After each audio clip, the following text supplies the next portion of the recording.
Voici une partie jouée lors des Championnats d'Europe des Nations 2021 à la 3e ronde, match entre les Pays-Bas et la Croatie.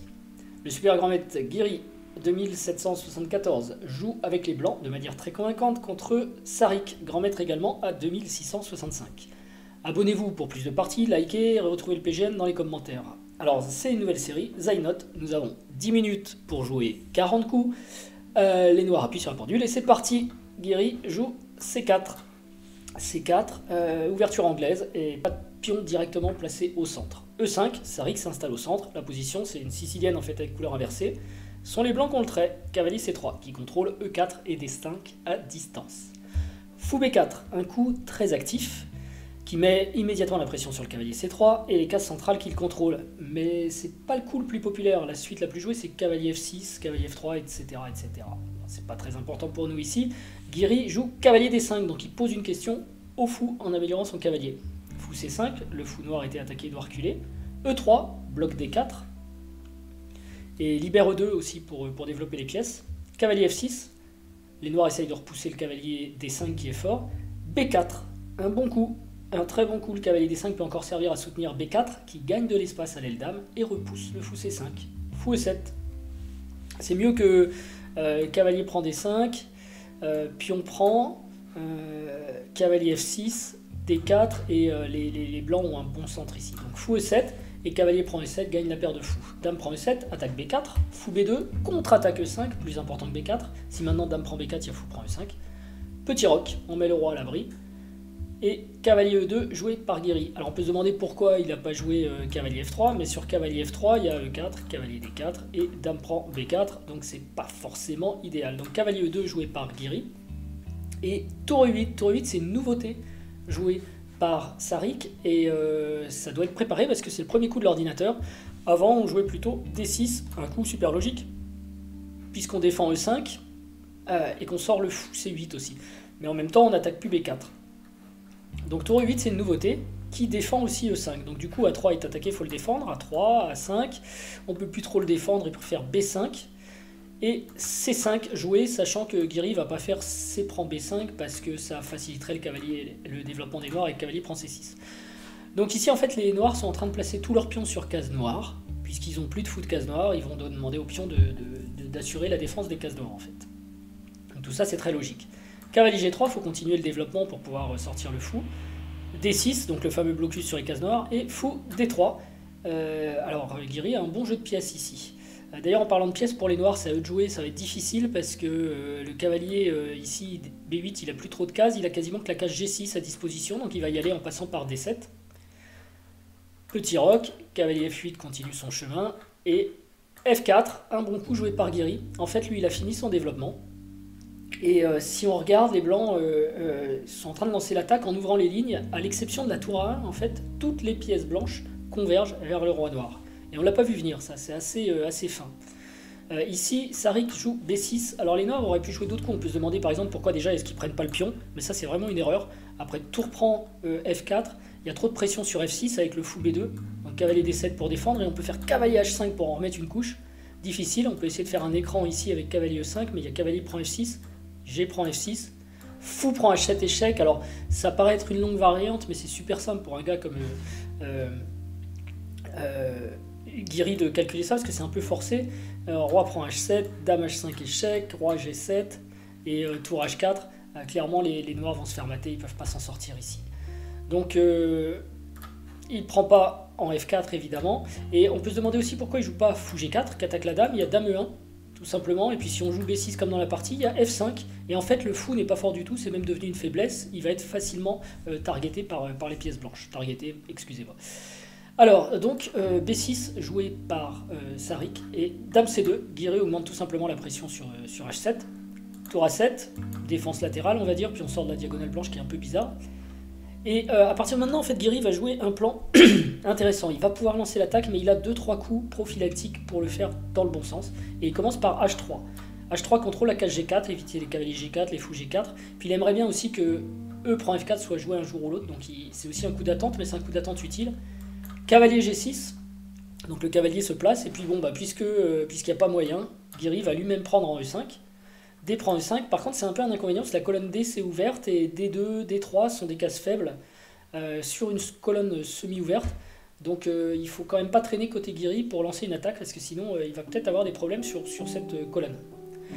Et Guiri joue tour F2, tout simplement pour jouer tour 1 hein, et amener la dernière pièce qui joue pas à l'attaque. Ici, on pourrait jouer E4 pour fermer la diagonale blanche, mais ça ouvre la diagonale noire et ça marche pas super bien non plus. Par exemple, fou E2, dame D6 qui attaque sur D2 et sur G3, roi H2 pour défendre G3, tour D7. On attaque D2, fou prend F6, c'est possible maintenant, G prend F6, et fou G4, et en fait ça va bien pour les blancs. Donc il n'a pas voulu jouer ça, Saric, il a joué dame D8.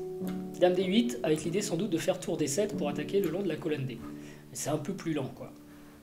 Tour A F1, ça c'était prévu, c'est logique. Et Saric tente de s'activer avec cavalier H4, commencer à faire un petit peu du contre-jeu sur G2. Il y avait fou E6 qui était peut-être un meilleur coup.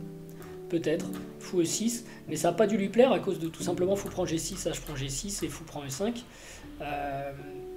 qui gagne un pion. Bon, il peut peut-être reprendre en C4 aussi, dame prend C4, tour, mais c'est moins bien pour... enfin, c'est peut-être mieux pour les noirs.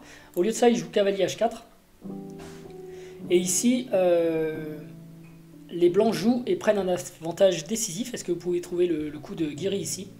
Avec les blancs, il joue tour prend F6, donc sacrifice de qualité pour ouvrir le roc. G prend F6 forcé parce que sinon on perd une pièce. Fou prend H7 échec. Et roi F8. Roi G7 ça n'aide pas spécialement. Hein. Roi G7, cavalier H5. Bah, finalement on est quand même obligé d'aller en F8. Cavalier prend F6. Les blancs ont 2 pions pour la qualité et l'attaque se poursuit. Donc sur fou prend H7 échec, il joue roi F8. Et ici, petit coup prophylactique. En fait, ce que veut faire Guiri, c'est emmener sa dame à l'attaque, mais il y a des deux à défendre. Donc il joue fou C3, tranquillement. Il doit rester prudent, il s'enflamme pas comme on aurait pu faire pas mal d'autres joueurs de s'enflammer. Lui non, il joue le petit coup de défense, fou C3, il a tout le temps d'attaquer. En fait, il a compris que les noirs ne peuvent rien faire ici. Par exemple, s'il se précipitait, ça peut aller vite. Hein. S'il joue cavalier E4 par exemple, avec l'idée cavalier C3 et cavalier D5, puis qui attaque F6 aussi au passage, en fait c'est une erreur parce qu'il y a F5, repousse le cavalier, cavalier C3, et boum, dame G5, menace mat en G2, tour F2, boum F6, attaque H7, et va venir attaquer à nouveau G2. Là ce sont les noirs qui sont gagnants d'un seul coup. Donc fou C3, coup calme, mais bien joué. Fou B7, bon ça paraît logique, on vient se placer sur la grande diagonale, et on essaye de créer quelque chose en fait sur G2, hein. Guiri ferme la diagonale, donc fou E4. Et en même temps, il tend un petit piège. Parce que par exemple, ici, si les noirs ne font rien avec roi G7, est-ce que vous voyez le petit piège? Le petit piège, c'est fou prend E4, tour prend E4, et dame E4, double attaque sur la tour, et sur le cavalier, gagne une pièce, et gagne la partie. Et en plus, il y a le fou C3 qui défend des deux, c'est très propre. Donc bravo à lui. Donc fou E4, alors il joue fou A8, qui tombe pas dans le panneau.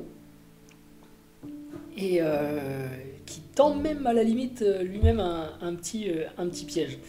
Ici, parce que par exemple, ici Guiri aimerait jouer fou prend A8, mettons dame prend A8, et s'il joue dame H7 qui est sa plus grosse menace, bah, ça marche pas parce qu'il y a dame G2 mat. Et encore une fois, ce sont les noirs qui gagnent. Donc du coup, Guiri joue tranquillement, tour F2, il défend le pion G2, et comme ça l'idée des noirs ne fonctionne plus. Donc du coup les noirs, ce qu'ils vont faire c'est qu'ils prennent en E4, fou prend E4. A noter que si à la place de ça il jouait tour E6 par exemple pour libérer des cases pour le roi, etc., en fait ça marche pas parce qu'il y a encore fou prend A8, donc dame prend A8, on a vu que ça servait à rien, donc ça va être tour prend A8 maintenant, dame H7, cavalier G6, cavalier F5 avec une position complètement écrasante. Donc après tour F2, Saric joue fou prend E4, dame prend E4, cavalier G6 parce que la dame est rentrée enfin dans l'attaque, mais en plus avec tempo, elle attaquait le cavalier, et maintenant le cavalier lui bouche le passage. Donc H4, bon coup, va repousser le cavalier, et en fait les noirs n'ont pas de défense contre ça, ils ne peuvent pas l'empêcher. Tour E6, petite case de fuite pour le roi qui commence vraiment à se sentir à l'E3. Donc H5, cavalier E7, et dame H7. Les blancs rentrent comme dans du beurre en fait dans la position noire, ils menacent simplement dame H8 échec avec une position clairement gagnante. Donc roi E8, hein, taillot, on se sauve. Et cavalier E4, menace cavalier prend F6, échec. F5 le seul coup, et cavalier G5, double attaque sur la tour, et sur F7, qui menace d'ailleurs dame prend F7, échec, suivi de dame prend E6, échec. Donc la position est déjà complètement perdue pour les noirs, qui jouent quand même ici roi D7, on se sauve. Faut noter d'ailleurs que ici tour F6 échoue tout simplement sur fou E5, hein, il n'y a plus de coup pour les noirs. Donc c'est roi D7 joué par les noirs. Et maintenant ça s'effondre comme un château de cartes. Dame prend F7. La tour est attaquée, elle doit s'en aller. Tour H6. Tour prend F5. Le cavalier est cloué. Dame E8. Et Guiri n'a pas peur de la finale parce qu'elle est complètement gagnante pour lui. Il a une pièce de plus, des pions passés liés.